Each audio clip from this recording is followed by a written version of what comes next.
Police! No peace! Fuck these racist ass police!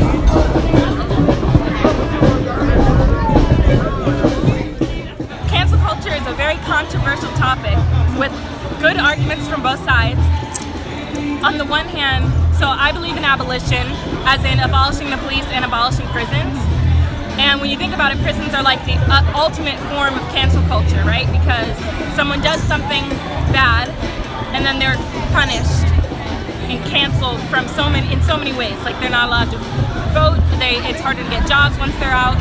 So on the one hand, I don't support it. But when celebrities do something, say, problematic, I do get really upset because they have a platform and a responsibility to know what they're saying and how they're affecting a lot of young people especially. I think cancel culture is not something that is aligned with having a productive discussion. You have to learn that people grew up with different experiences and with different backgrounds. So sometimes it's impossible to educate them, and it's also not your job as a person of color to educate other people who are not as aware of these issues and who are more ignorant. Hola, I'm Oni. Oh, I got a little. This is embarrassing.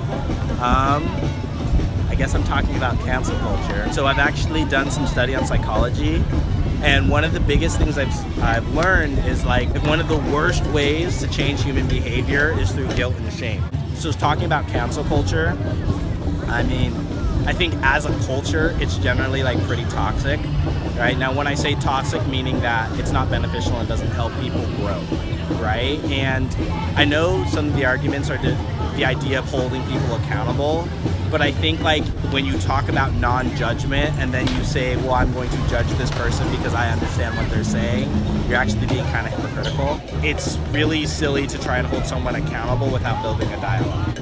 I think it depends on the situation, and I think that generally no one should be permanently canceled. Even if what they did is really bad,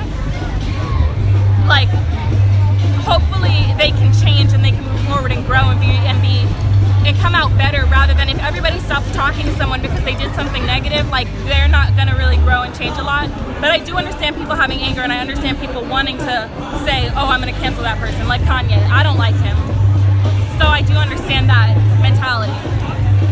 And I also want to talk about the motive behind cancel culture. So if you're only canceling someone out that's racist because it's part of this trend to call people out, then I think it's important to check your priorities and check that you're honestly trying to spread awareness and trying to educate other people. We go to these Black Lives Matter protests and all these people talk about oh yeah, we care about black people, we want to make a difference, but they're crappy in their own personal lives. They don't show up in their own personal lives, and it's you can go up and you can do all this virtue signaling and talk about how great of a person you are, but if your own parents or the people in your life or your friends, you're not helping them, who are you holding accountable? You're not even helping and building up the people you are directly responsible for. So how are you going to go on Instagram, talk to a damn near complete stranger and try and change their life or make an impact? So really all you're doing is adding fuel to the fire of the very thing you quote unquote are trying to get rid of. So